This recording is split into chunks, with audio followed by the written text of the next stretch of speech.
આજે મેં જોયું કે ડાઇનિંગ ટેબલ પર કેળા અને એની સાથે કેપ્સિકમ પડ્યા હતા, તો વિચાર્યું કે આજે કાંઈક નવું ટ્રાય કરું.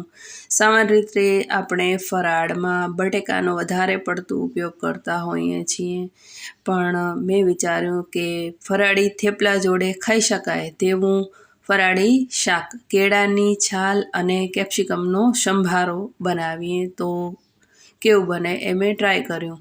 પણ ટ્રસ્ટ મી બહુ જ ટેસ્ટી બન્યું અને તે ખાવાની ખૂબ મજા પડી.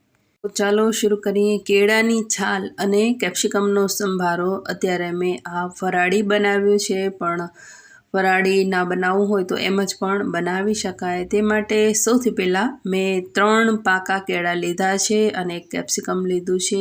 કેળાની છાલ આવી પીળી હોય તેનો ઉપયોગ કરવો, જો થોડા કાળા ડાઘા કે હોય તો તે છાલ દૂર કરી દેવી. તો 3 કેળાની છાલ લઈ અને તેને આ રીતે ભેગી કરી દેવી અને ત્યારબાદ તેને ચાકુ વડે આ રીતે સ્ટ્રીપમાં કટ કરી દેવી. તો આ રીતે સૌથી પહેલાં ઊભા કટ કરી દેવા અને ત્યારબાદ તેમાં આડા કટ કરી અને નાની નાની સ્ટ્રીપ્સમાં કટ કરી દેવી. કેમ કે જનરલી આપણે સંભારો બનાવતા હોઈએ તો તે સ્ટ્રીપમાં કટ કરેલા વેજીટેબલનો ઉપયોગ કરતા હોઈએ છીએ. આપણે કોબીજનો સંભારો પણ એ જ રીતે બનાવીએ છીએ. તો આ રીતે બધી છાલની સ્ટ્રીપ્સ કટ કરી દેવી. ત્યારબાદ હવે કેપ્સિકમને સમારી લેવું. તો કેપ્સિકમમાં સૌથી પહેલાં ઉપરનો ભાગ આ રીતે કટ કરી અલગ કરી દેવો. ત્યારબાદ તેનો બીજનો ભાગ કાઢી નાખો અને કેપ્સિકમના 4 એકસરખા પીસીસ કરી દેવા.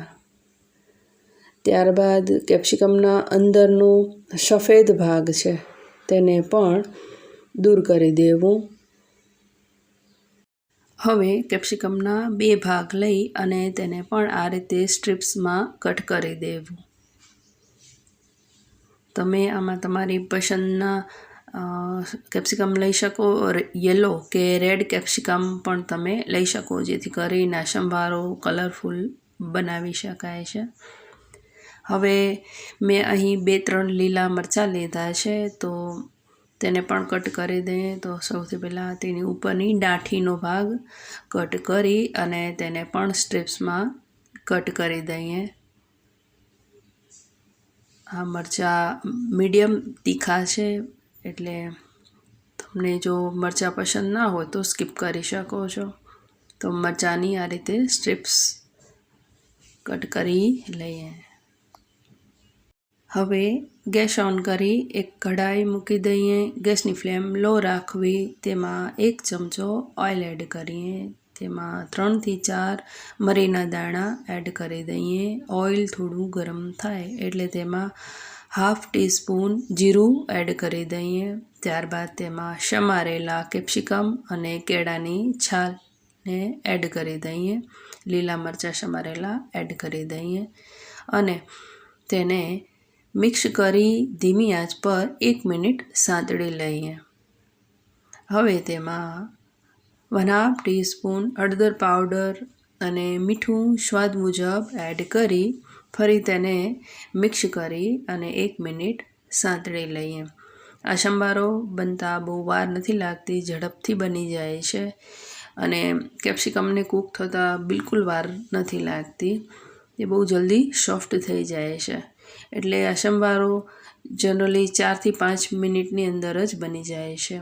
હવે તેમાં 1/4 ટીસ્પૂન કાળા મરીનો પાવડર એડ કરી દઈએ અને તેને મિક્સ કરી હલાવી લઈએ. 1 ચમચી ખાંડ એડ કરી દઈએ અને તેને મિક્સ કરી હલાવી દઈએ. તો હવે આ સંભારો સારી રીતે સંતળાઈ ગયો છે અને રેડી છે. ગેસની ફ્લેમ ઓફ કરી દઈએ. તો તૈયાર છે કેળાની છાલ અને કેપ્સિકમનો સંભારો. આ ફરાળી સંભારો ફરાળી થેપલા જોડે ખાઈ શકાય છે અને બહુ જ ટેસ્ટી લાગે છે. જો ફરાળ ના હોય તો આ સંભારાને રોટલી જોડે પણ ખાઈ શકાય છે. એકવાર જરૂરથી ટ્રાય કરી જોજો. નેક્સ્ટ વિડીયામાં ફરી મળીએ. ત્યાં સુધી આવજો.